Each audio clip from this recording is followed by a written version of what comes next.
Ô, Rodrigo, assim, pouco antes da gente começar, tu me mostrou uma pedrinha. É. Deixa eu ver essa pedrinha aí. Não é bem treta, não, mas... Primeiro vê esse aqui. Quase que eu dei um pulo, cara. Olha, já dizia o sábio Salomão, ninguém é hétero quando a barata é voadora, né? Mas por que eu tô mostrando a barata? Você vai entender. Tá bom. É porque, assim, não quero treta, mas há pouco tempo eu fui desafiado aqui. Então, o Sérgio veio aqui, ele fez um Ciência Visita aqui no Flow, e eu e o Jean estávamos na mesa e a gente estava falando mesmo de um... E, aliás, Sérgio, um abraço pra você. Eu estou lamentando você não estar aqui no bate-papo, de coração. Você sabe, com muito respeito. E uma das coisas que o Sérgio falou é o seguinte, eu vou trazer um fóssil aqui, e eu sei que foi o recorte, não foi exatamente o que ele falou, mas no recorte, assim, o Sérgio Sacani desafia Rodrigo. E colocam lá, né? Eu vou trazer um fóssil que eu tenho na minha casa e vou provar pelo fóssil aqui, vou medir o fóssil aqui. Achei que foi uma força de linguagem, porque ninguém tem como medir um fóssil em loco assim, se você não tem aparelhagem laboratorial para pegar, né, toda a questão ali do... Ele vai falar melhor de datação do que eu, mas já que ele não veio, eu vim e trouxe o fóssil, que era para ele trazer. E esse fóssil, você pode... Vê qual câmera que tá com o melhor close aí. Deixa eu ver. Não sei se é a do centro aqui, você já conhece aí. Aí, Genzão. Pega aí. Isso aqui é só abrir, né? Pode abrir. Aí dentro, essa baratinha, você vai entender porque que eu dei a barata também. Isso aí é um trilobita. É um trilobita. Pô, cara, isso daqui é só umas ranhuras que tu fez na pedra. Umas ranhuras. É um trilobita. Aqui, não é não, família? Olha aí, dá pra ver, Jean? É um dos mais antigos tipos de fósseis que existem. Lembrando, bem claro, que eu não sou paleontólogo, então essa é uma área que eu namoro com admiração à distância, mas não sou especialista nela. Só que, olha que interessante. Eu vou deixar até que o Marcos fale mais sobre isso.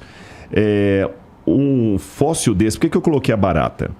Se, pela lógica, essa rocha aqui tem milhões e milhões e milhões de anos, e o fóssil está dentro dela, então ele tem que ter mais tempo ainda.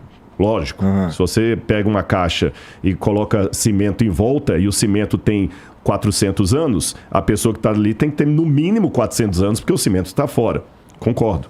Só que, se eu deixasse uma barata como essa, ao relento, quanto tempo, ou mesmo ao relento, ou sob condições, não importa, quanto tempo, daqui a 3 meses, o que sobraria dessa barata? Nada. Nada. Mas aqui sobrou tudo. Como é que isso aqui pode ser milhões de anos? É a pergunta que eu ia fazer para o Sérgio. Se tem milhões de anos, eu não estou chamando o trilobita de barata, mas só fiz uma comparação. Se ele ficou milhões e milhões de anos para se fossilizar, não era para sobrar absolutamente nada. E como é que vocês, então, explicam isso daí? Antes de passar a palavra para o Marcos, eu queria dizer 2 coisas para a galera que está escutando a gente. Eu não quero dar carteirada, não é essa a questão, mas por que eu pedi o Marcos para vir? É muito simples. Eu vou dar um exemplo aqui, a galera vai entender. Eu não gosto de treta e faço aqui à distância, sem nenhuma demagogia, um elogio ao Sérgio. O Sérgio sempre se demonstrou muito educado. Assisti poucas coisas dele, confesso, mas sempre se demonstrou educado, diferente do Pirula, por exemplo, que é desbocado, que quer ganhar no xingamento, no palavrão. Acho que, sabe? Já tretou com o Pirula, cara? Ele tretou comigo, eu não tretei com ele. Ele tretou, você tá entendendo? Aí ele fala com minha vaquinha, porque eu não vou dar nenhuma resposta pra ele. Com quem? Fala com quem? Fala com minha vaquinha. Entendi. Não, sério, porque eu acho o seguinte, quando o camarada começa a xingar palavrão, é porque ele já não tem argumento. Quando ele perde a postura... Quando o cara é acadêmico, ele sabe discutir com classe. Quando ele abaixa, é igual a mulher brigando na feira. Você entendeu? Uma mulher de classe, eu assisti um filme uma vez, Vestida para Matar, muitos anos esse filme. E eu lembro de uma cena que era uma menina que ela era toda doida, delinquente e tudo, e aí ela pensa que morreu, ela foi condenada à morte, mas o FBI fala assim, olha, você não morreu, a gente tem uma injeção só para descansar, mas aquela morreu e você vai se tornar uma assassina de aluguel e você vai viver. Ela aceitou, e ela foi treinada por uma mulher lá do FBI, filme. E aí ela queria discutir tudo na base da pancada. Aí a mulher, que era clássica, falou assim, não, você quer vencer um inimigo, seja clássica. Você não vai na base da periferia. Sabe? Eu aprendi esse detalhe com esse filme. Eu acho que a gente tem que ter postura. Se o que eu falo procede, eu não preciso xingar sua mãe, te xingar de que você fala porcaria. Isso em filosofia, e quem é acadêmico sabe o que eu estou falando, se chama argumento ad hominem. É uma falácia. Então, eu não preciso ficar, com todo respeito, como alguns pregadores que pensam que Deus é surdo, e ele só pega gritando, Senhor! Com todo respeito, Deus não é surdo. Dá para eu falar do evangelho do jeito que eu tô falando aqui. E também dá para eu falar com classe sem ficar xingando sua mãe. Isso para mim é ser barraqueiro, é coisa para feira. Pirula para mim gosta de feira. Entendi. Você entendeu? O Sérgio não. O Sérgio é outra categoria. Eu nunca tive a oportunidade de conversar com Pirula. Mas tudo bem. Jesus mandou a gente orar pelos inimigos e orar por quem nos persegue. Pô, eu tenho que botar o evangelho. Inimigo é meio forte também, não é? Não, inimigo não é assim, mas também o cara que fica falando que eu só falo B, não vou falar que ele é meu amigo. Ele pode ser outra categoria, mas amigo também não é. Né? Mas tudo bem, não tem problema não. Eu nem queria falar do Pirula. Paz e amor pra você, fica na paz, continua me xingando aí à vontade e vai falando com minha vaquinha. Agora, com relação ao Sérgio, o que acontece? Quando ele falou aquilo, originalmente nós estaríamos com uma outra pessoa aqui, um outro convidado, não é? Aí o outro convidado não pôde vir por qualquer razão. Eu mesmo sugeri pro Bruno, falei, Bruno, eu bateria um papo com o Sérgio, mas eu gostaria de uma coisa. Estou explicando para o pessoal de casa entender. Eu queria trazer alguém comigo e vou explicar a razão. Vou dar um exemplo com a vacinação, como um assunto muito polêmico. E eu ouvi médicos defendendo a vacinação com todo o argumento médico e ouvi médicos criticando a vacinação com todo o argumento médico. Eu tomei minha decisão, não vou falar qual é aqui agora para não gerar polêmica, esse não é um tema. Eu tomei minha decisão sobre a vacinação pelo que eu ouvi. Mas, se um médico, vamos supor que minha decisão foi contra a vacina, e você me trouxer aqui para conversar com um médico que é a favor da vacina, ele vai me dar carteirada à torta e à direita, porque a área dele é medicina, não é a minha. O contrário também seria verdadeiro. Se eu fosse a favor da vacina, fosse conversar com um médico que é contra, ele dá carteirada. Então, o que acontece? Como esta... É mais ou menos a minha posição com qualquer programa que eu faço, né? Não, mas você é inteligente, eu não estou puxando seu saco, não. Então, o que acontece? Na área do conhecimento, tem aonde você se especializa e onde você não se especializa. Se eu fosse conversar com o Sérgio sobre arqueologia, sobre a crítica textual do Antigo Testamento, sobre hebraico, empréstimos da língua persa no livro de Daniel, coisas técnicas que eu dei aula semana passada na pós-graduação do UNASP. Não estou me exibindo, não. Por exemplo, a questão da escrita cuneiforme acadiana, ou como é que eu sei a datação de uma cerâmica romana diferente de uma cerâmica bizantina, ou do período do ferro. O Sérgio também vai boiar, porque não é a área dele. Você está entendendo?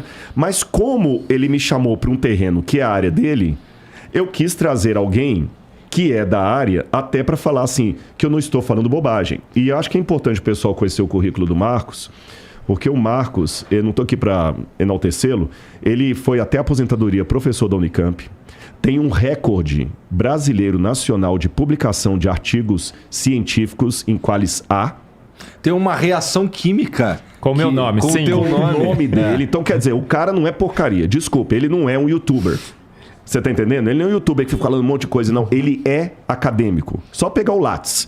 Você quer saber? Você pega o Lattes, pega as publicações. Aliás, eu estou precisando alimentar meu Lattes. Eu tenho precisando colocar mais artigo acadêmico ali. Pega o Lattes, o currículo Lattes da pessoa, o que ele ensina. Então é que ele não vai pregar para ninguém, ele vai falar de ciência. Mas por alguma razão que eu respeito, embora me surpreenda, o Sérgio preferiu não vir. Mas como naquela fala do programa, que foi o recorte, ele falou que ia trazer o fóssil, então eu trouxe o fóssil. E aí a pergunta que você fez é a pergunta que eu gostaria de fazer para o Marcos.